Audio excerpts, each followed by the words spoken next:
Photographer போயிடு அண்ணனுக்கு அவரா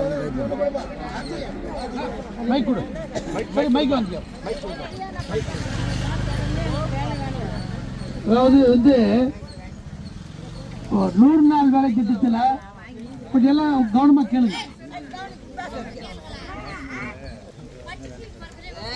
இப்போ 100 நாள் வேலை திட்டத்தில் 2026 இப்போ நம்ம இருக்கோம். 2019 நாடாளுமன்ற தேர்தலில் இன்னைக்கு ஆட்சியில் இருக்க திராவிட முன்னேற்ற கழகம் என்ன சொன்னாங்கன்னா 100 நாள் வேலை வந்து பிஜேபி அரசு வந்து 100 நாள் வேலையை நிறுத்திடுவாங்க, மூடிடுவாங்க சொன்னாங்க. நம்ம 7 வருஷம் ஆச்சு. 7 வருஷமா பல குறைகள் இருந்தாலும் 100 நாள் வேலை நடந்துருக்கு. பிஜேபி அரசாங்கம் மூடல. ஆனால் திமுக அன்னைக்கு 2019 போய் சொன்னாங்க. 2021 ஆட்சிக்கு வந்திருக்காங்க திமுக. இப்போ 5 வருஷம் அவங்க தான் ஆட்சியில் இருக்காங்க. இந்த 5 வருஷமா 2021 அவங்க தேர்தல் வாக்குறுதி சொன்னாங்க 100 நாள் வேலையை 150 உயர்த்துறோன்னு சொன்னாங்க. உயர்த்தலை. அதே போல் 100 நாள் வேலையை கூலி வந்து 300 ரூபாய் ஆக்குறாங்க, அதையும் ஆக்கலை. அதே போல் 100 நாள் வேலையை வந்து பேரூராட்சிகள் விரிவுபடுத்துகிறோம், கிராமத்தில் மட்டும் இருக்குது, பேரூராட்சிகளையும் நாங்கள் அதை கொண்டு வர போகிறோம், அதையும் செய்யலை. இப்போ தேர்தல் வாக்குறுதி இந்த திமுக அரசு நிறைவேற்றலை, அதை உங்களுக்கு சொல்லணும். அதே போல் இன்றைக்கி சட்டமன்ற எதிர்க்கட்சி தலைவர் அதிமுக பொதுச் செயலாளர் எடப்பாடி பழனிசாமி எடப்பாடியார் அவர்கள் அந்த 100 நாள் வேலையை மத்திய அரசாங்கத்தில் பேசி 125 நாளாக உயர்த்தியிருக்கார். அது ஏப்ரல் மாதம் உங்களுக்கு நடைமுறைக்கு வரும். இப்போ வர்ற ஏப்ரல்லேருந்து வருஷத்துக்கு 100 நாள் 125 நாள் ஆகும்.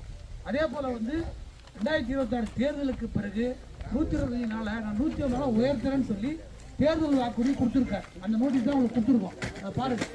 100 நாள் 150 நாளாக உயர்த்து எடப்பாடியார் இப்போ தேர்தல் வாக்குறுதி சொல்லியிருக்காரு. ஆட்சி மாற்றம் 2026 வரணும். வந்த பிறகு உங்களுக்கு தேர்தல் வாக்குறுதி நிறைவேறும். அதே போல் இந்த அம்மா எனக்கு வீடு இல்லைன்னு சொன்னாங்க. எடப்பாடியார் தேர்தல் வாக்குறுதியாக அனைவருக்கும் வீடு கட்டும் திட்டம் மூலமாக எல்லாருக்கும் வீடு கட்டித்தரேன் சொல்லியிருக்காரு. அதே போல் தாழ்த்தப்பட்ட மக்கள் இருந்தாங்கன்னா அவங்களுக்கு வந்து குடும்பம் 2ஆக பிரிஞ்சுது. அதாவது பிரிஞ்சுன்னா கல்யாணம் ஆகி தனியாக போகிறாங்க போனால் அவங்களுக்கு தனி ரேஷன் கார்டு, தனியாக இன்னொரு வீடு.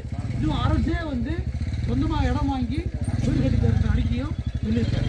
அதுபோல் வருஷத்துக்கு 3 சிலிண்டர் எல்லா குடும்பங்களும் சமையல் பண்ணுறது இல்லை, காசு கொடுக்க தேவை. 3 சிலிண்டர் வருஷத்துக்கு இலவசம்.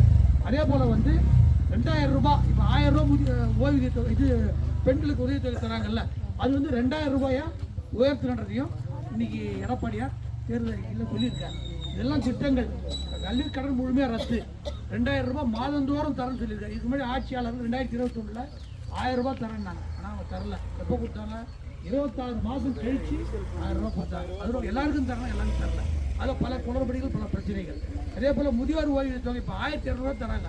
அது 2000 ரூபாய் உயர்த்துறேன்னு சொல்லி எடப்பாடியார் தேர்தல் அறிக்கையில் சொல்லியிருக்காரு. இதெல்லாம்